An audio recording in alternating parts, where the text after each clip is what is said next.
Bismillahirrahmanirrahim. Hi students, Assalamu alaikum. How are you students? First of all, I would like to introduce myself. I am Mohammad Aslam Khan, teacher UPS BID Education Zone Chamkot.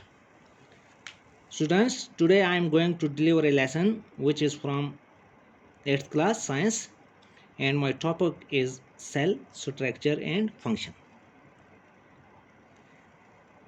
Dear students, before I will start my topic, let's understand some important thing about cell. हाँ तो बच्चों, हम जो आज सबक पढ़ने जा रहे हैं इसका नाम क्या है? इसका नाम है सेल स्ट्रक्चर एंड फंक्शन। तो बच्चों, हम अपना सबक शुरू करने से पहले सेल के बारे में कुछ ज़रूरी मालूमात हासिल करने की कोशिश करेंगे। ओके बच्चों, तो हम शुरू करें बच्चों। Let's begin. तो बच्चों, first of all we will try to know about cell. What is cell? तो ये जानने की कोशिश करेंगे हम कि सेल है क्या। What is cell? सेल क्या है? उसके बाद सेकंड जो हम जानने की कोशिश करेंगे, how many types of organism, organism कितने टाइप के हैं। उसके बाद हम जानेंगे ये shape and size of the cell. Cell की ये सेल जो है इसकी शेप कैसी है, इसका साइज क्या है। उसके बाद सेल मेम्ब्रेन्स, यानी सेल के ऊपर एक झिल्ली होती है, उसके बारे में हम पढ़ेंगे जानेंगे। उसके बाद न्यूक्लियस, यानी सेल का जो अंदरूनी हिस्सा है उसके बारे में हम जानेंगे, जिसको हम सेल का मगज भी कह सकते हैं। तो बच्चों, let's begin. First of all, what is cell? Cell क्या है? Listen carefully. Cell is the basic structural and functional unit of an organ. हाँ तो बच्चों, सेल क्या है? Cell is the basic structural and functional unit of an organ. Cell जो है ये किसी ऑर्गन का एक स्ट्रक्चरल और फंक्शनल यूनिट है। ओके, तो बच्चों इसको डिस्कवर किसने किया? सेल का ये जो मौजूद कौन है, इसको ईजाद करने वाला कौन है, इसको डिस्कवर वाला करने वाला कौन है? Robert Hooke in 1665 discovered and coined the term cell. यानी एक साइंटिस्ट था रॉबर्ट हुक, इसने 1665 में सेल को डिस्कवर किया, सेल को ईजाद किया और इसको एक नाम दिया। क्या नाम दिया? सेल नाम दिया। ओके बच्चों, Robert Hooke in 1665 discovered cell and coined the term cell. तो उसके बाद बच्चों, the different organisms have different number of cells and their shape size also vary from organism to organism. हाँ तो बच्चों, मुख्तलिफ ऑर्गेनिजम्स में, मुख्तलिफ अज़ुओं में मुख्तलिफ किस्म के सेल्स पाए जाते हैं। उनके साइज़ भी मुख्तलिफ होते हैं, उनकी शक्लें भी मुख्तलिफ होती हैं मुख्तलिफ ऑर्गेनिजम्स में। तो नेक्स्ट बच्चों, most of the cells are microscopic in size and are not visible to the unaided eye. बहुत सारे ऑर्गेनिज्म, बहुत सारे सेल्स ऐसे जो होते हैं बहुत छोटे होते हैं, वो बहुत छोटे हैं जिनको हम अपनी आंखों से देख नहीं सकते हैं। बट कैसे देख सकते हैं फिर उनको हम? They need to be enlarge or magnified by a microscope. यानी उनको हम बड़ा करके, लंबा करके कैसे देख सकते हैं? माइक्रोस्कोप की मदद से उनको हम देख सकते हैं।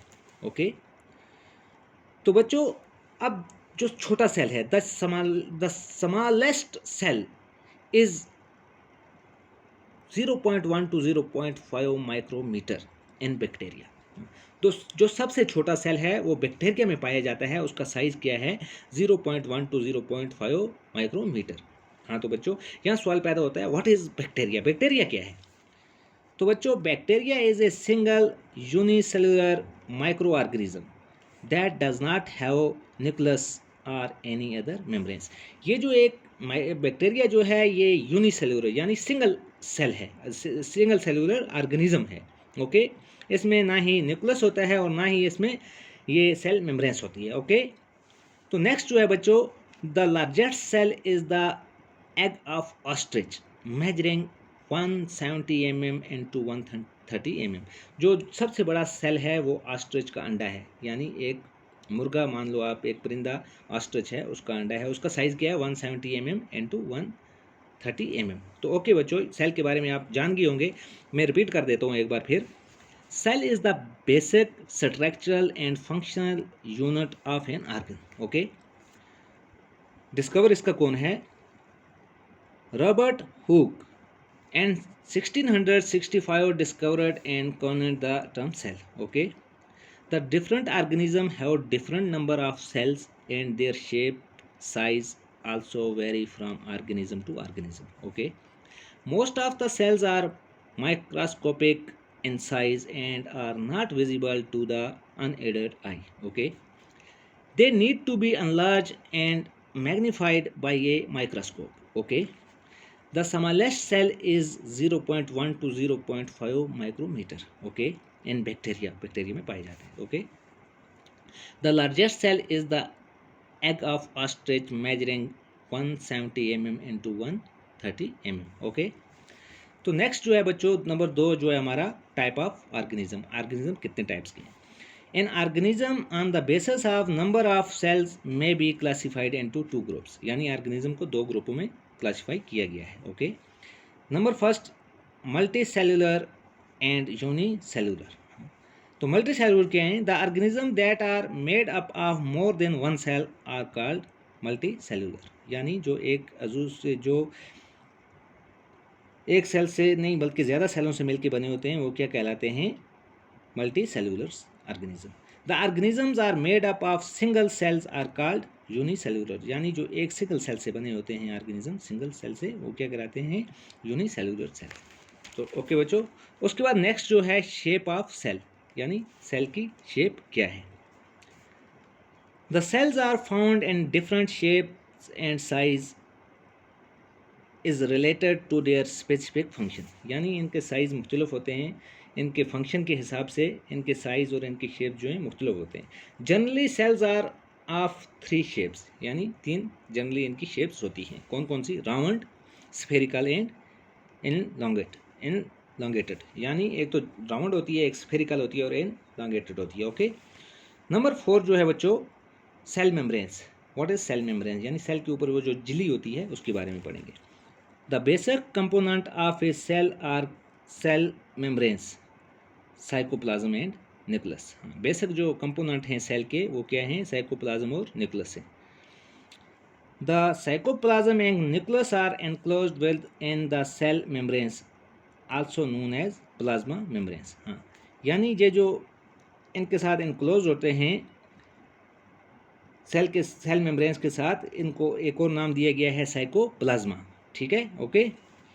This membranes separated cell from one and other and also form the surrounding medium. यानी ये एक दूसरे को एक सेल को दूसरे सेल से अलग करते हैं, सेपरेट करते हैं. This membranes separates cell from one and other and also form the surrounding medium. Okay, तो नेक्स्ट जो है बच्चों न्यूक्लियस. What is nucleus? यानी सेल का जो अंदरूनी हिस्सा है, यानी सेल का मगज जो है उसके बारे में पढ़ेंगे.